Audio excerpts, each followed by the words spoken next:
principe vous le connaissez. Je vais vous présenter différents objets appartenant à des catégories diverses et variées. Maquillage, soins, lecture, films, séries, musique, tout ça. Et voilà, ce sont les choses que je consomme beaucoup en ce moment et qui font partie de mes favoris. Voilà. Pourquoi j'explique ce concept, je ne sais pas. Je vais commencer par la catégorie soins. Skincare. Et j'ai tout d'abord ce produit qui fait des sons très sympas d'ailleurs.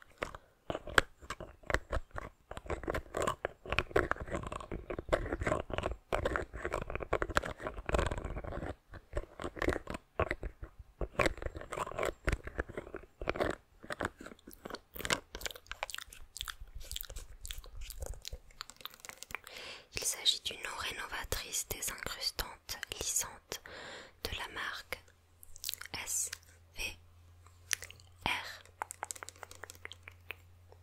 Peau mixte à grasse, pores, boutons, points noirs. Donc j'aime énormément cette marque qu'on retrouve en parapharmacie et pharmacie, je crois. C'est une marque assez abordable, made in France, et qui a de bons produits. Dans celui-ci que je viens d'acheter, je l'utilise depuis quelques jours et je l'utilise pour ma part avant de mettre ma crème hydratante. On peut l'appliquer sur un coton ou bien le mettre directement au creux de sa main et se tapoter le visage avec. Comme ça fait peu de temps que je l'ai, je ne peux pas vous dire si sur le long terme ça a un effet sur le grain de peau, l'apparition des boutons, des points noirs, ce genre de choses. Mais je peux vous dire que l'effet lissant et floutant au niveau des pores est notable dès la première application. Et ça fait vraiment une peau toute douce.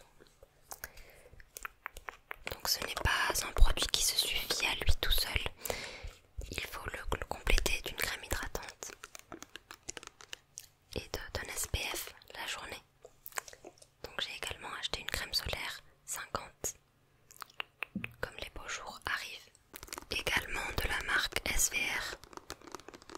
Je ne suis pas sponsorisée, je n'ai pas un partenariat avec eux, mais j'aimerais beaucoup.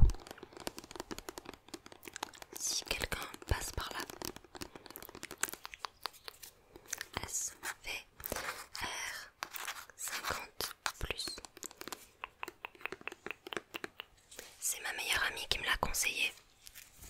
On est assez branchés produits soins toutes les deux et elle a beaucoup de connaissances sur le domaine. Donc dès qu'elle me conseille un produit, je sais que je peux foncer les yeux fermés. Un petit peu orangé comme ça. Elle sent très bon. Le monoï. Et donc cette crème est également un flouteur optique.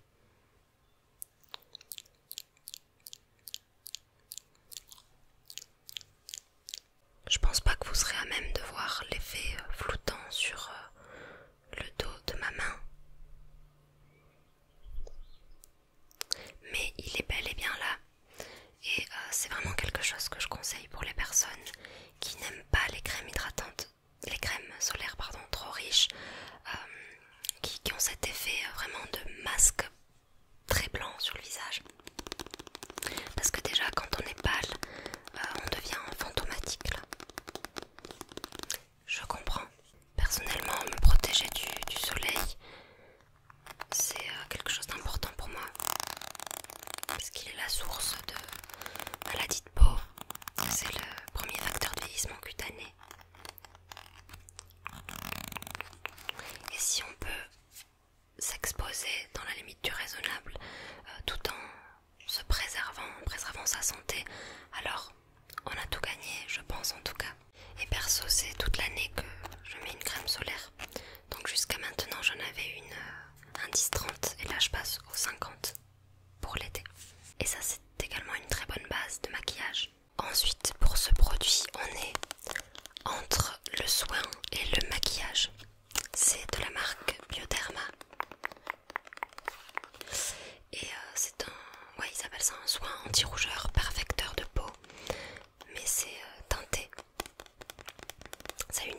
bien, ça hydrate, ça apaise.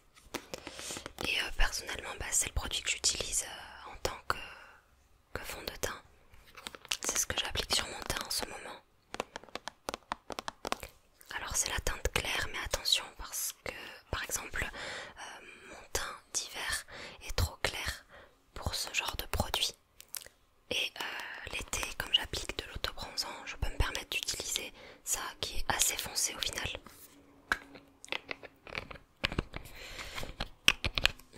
Je pense que vous verrez.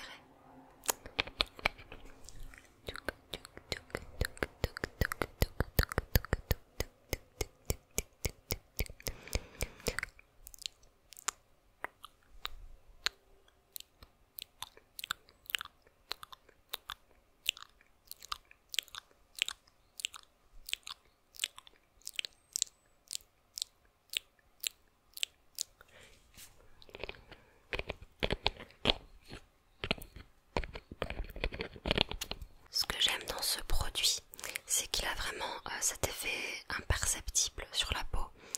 On pourrait croire que je n'ai pas de produit sur le teint. Alors après, évidemment, moi je rajoute tout ce qui est concealer, blush, bronzer. Mais quand on veut quelque chose de léger et quand même un minimum couvrant et quelque chose qui uniformise le teint, c'est un produit top. Et là pour le coup on passe vraiment à la catégorie maquillage et j'ai justement un blush de chez Kiko. Donc ça faisait très longtemps que je n'étais pas allée chez Kiko.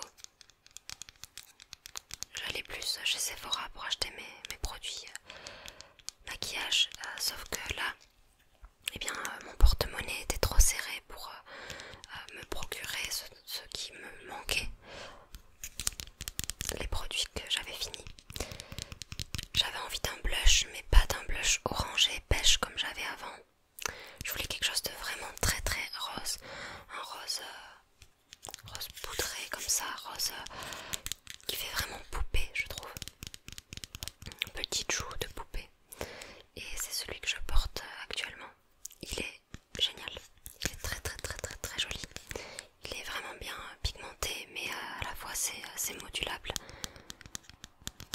En même temps, après avoir utilisé les blushs de Rare Beauty, la marque de Selena, je pense qu'on arrive bien à doser.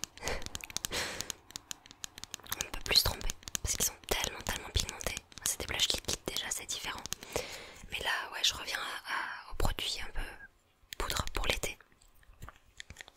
Pour éviter de briller de trop parce que ma peau produit pas mal de sébum naturellement. Donc de toute manière, l'effet glowy, brillant, je l'aurai.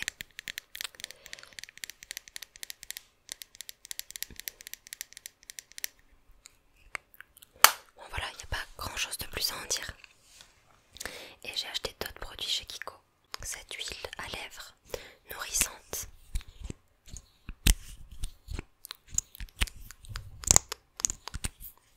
Que j'utilise comme un gloss. Après avoir appliqué mon crayon, fait le tour de mes lèvres. Hop.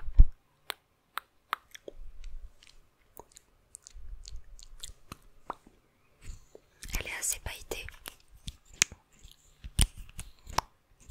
C'est super agréable à porter. Parce que des glosses j'en ai pas mal, notamment des glosses repulpants. Mais à porter tous les jours, c'est pas ce qu'il y a de plus confortable étant donné que ça pique. Là j'avais vraiment envie d'un produit qui soit à la fois joli et qui s'occupe de mes lèvres, qui les répare. Donc voilà. Lip oil, lip oil, lip oil, lip oil, lip oil. Lip oil, lip oil, lip oil, lip oil, lip oil.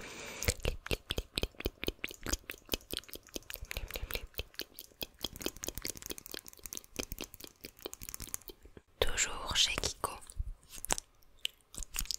Je me suis pris un eyeliner pailleté. Pareil, je n'en avais plus et je trouve ça canon pour l'été. Donc là, ce que j'ai fait avec, c'est juste le coin interne de mes yeux ici. Je ne sais même pas si vous le verrez. Ça apporte un petit point de lumière, mais de manière un peu plus fun.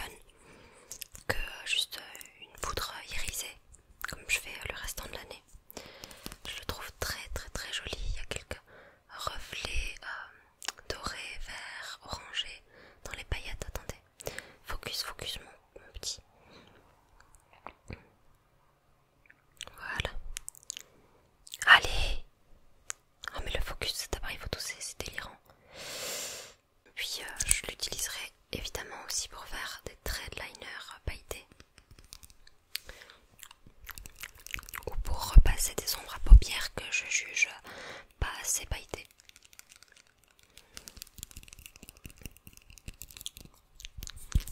Tu en veux un petit peu? Ok.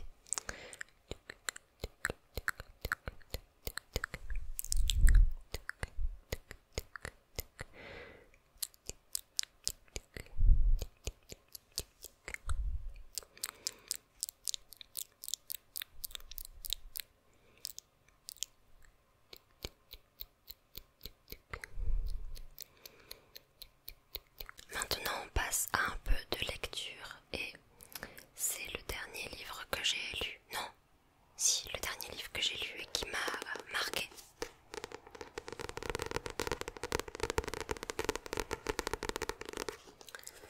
Il est de Maggie O'Farrell.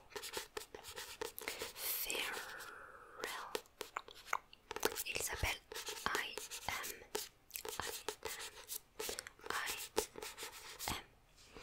La couverture est magnifique.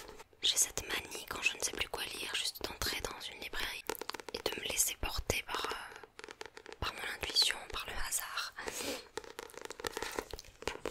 Et oui, quelque part, de juger à la couverture. Bon, après bien sûr, je lis toujours la 4e de couverture et s'il s'avère que ça ne me plaît pas, ça ne m'inspire pas, je ne le prends pas. Et celui-ci, je l'ai trouvé dans la catégorie de bouquins féministes. Il me semble qu'elle avait été organisée au mois de mars à l'occasion de la journée internationale des droits des femmes.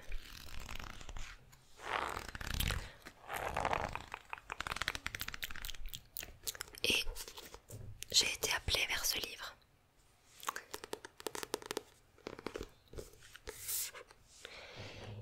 Il y a ce cou qui a manqué d'être étranglé par un violeur en Écosse. Il y a ces poumons qui ont cessé leur œuvre quelques instants dans l'eau glacée.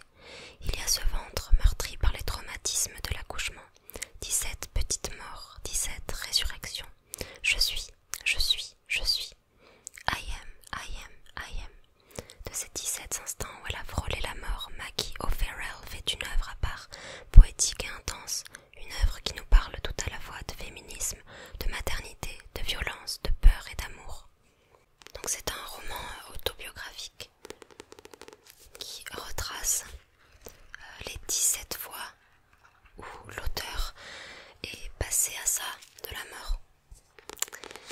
C'est assez lourd comme livre quand même, dans le sens où après avoir lu un chapitre, on n'est pas trop bien, étant donné que ça parle de la mort. J'avais jamais lu ce type de livre autobiographique, où en fait ça parle de la vie de l'auteur, mais qu'à travers le prisme de la mort, des expériences qu'elle a pu en faire.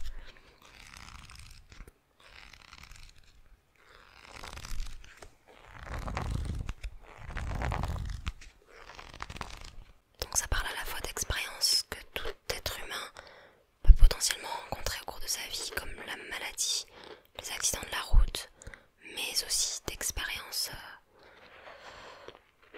qu'une grande majorité de femmes rencontrent au cours de leur vie, comme les agressions sexuelles, les violences gynécologiques ou toutes les autres difficultés liées au fait d'enfanter. Et malgré que ce soit un livre racontant la mort, enfin ces diverses manières de l'expérimenter, d'en passer près,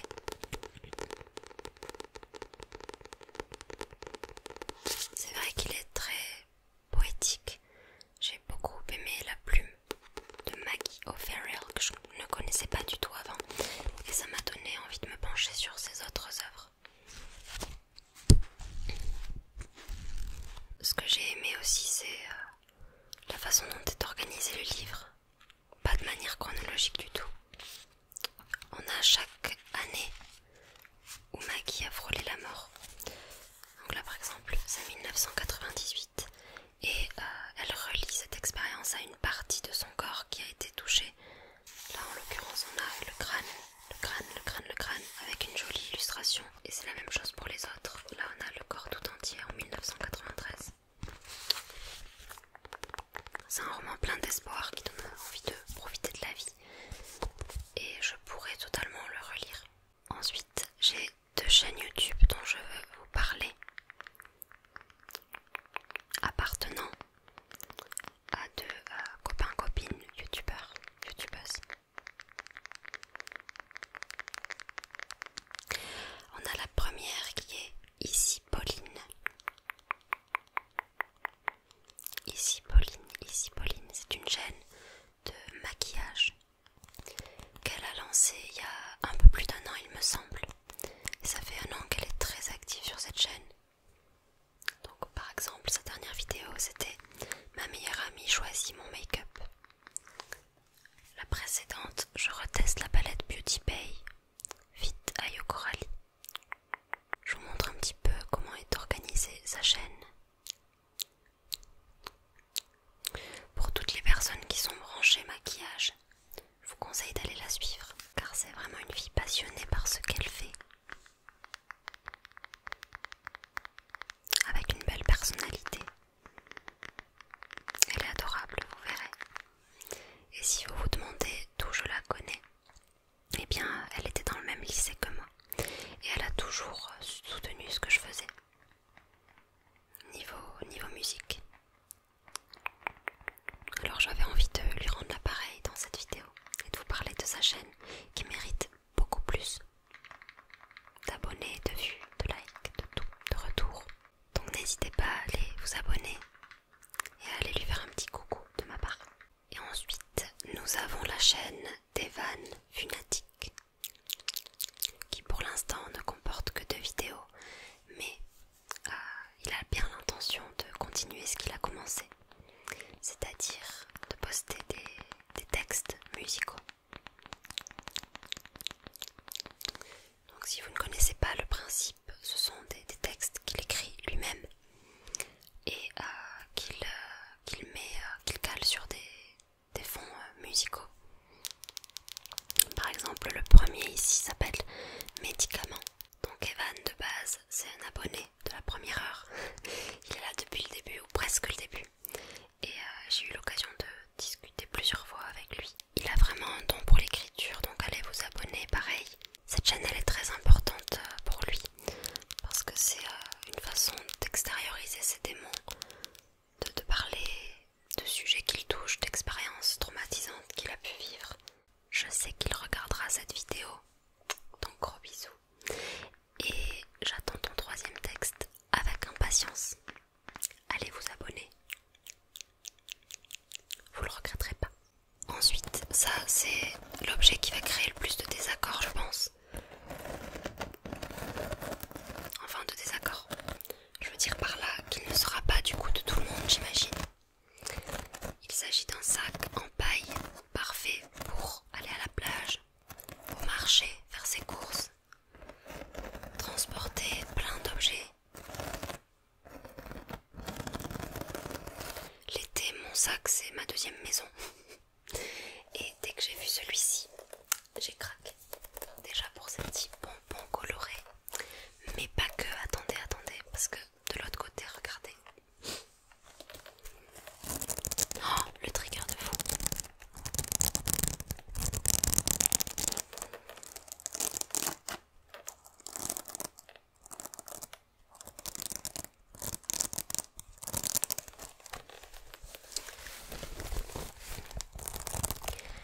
Alors je sais, il est très spécial. Je me suis dit que ça pourrait ajouter une touche de couleur, une touche de vie à mes tenues estivales les plus ternes. J'ai craqué dès que je l'ai vu dans la boutique. C'est ma mamie qui me l'a acheté.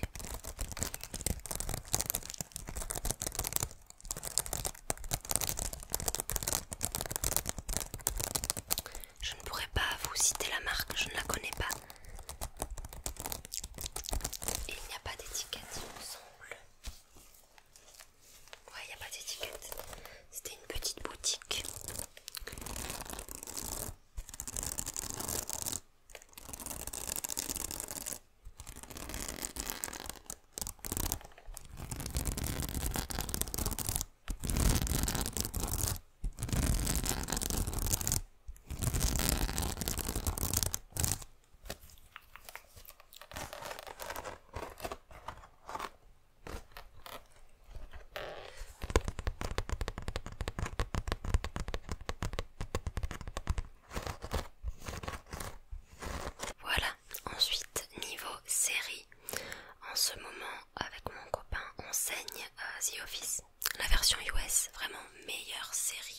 comique du game, il n'y a pas mieux.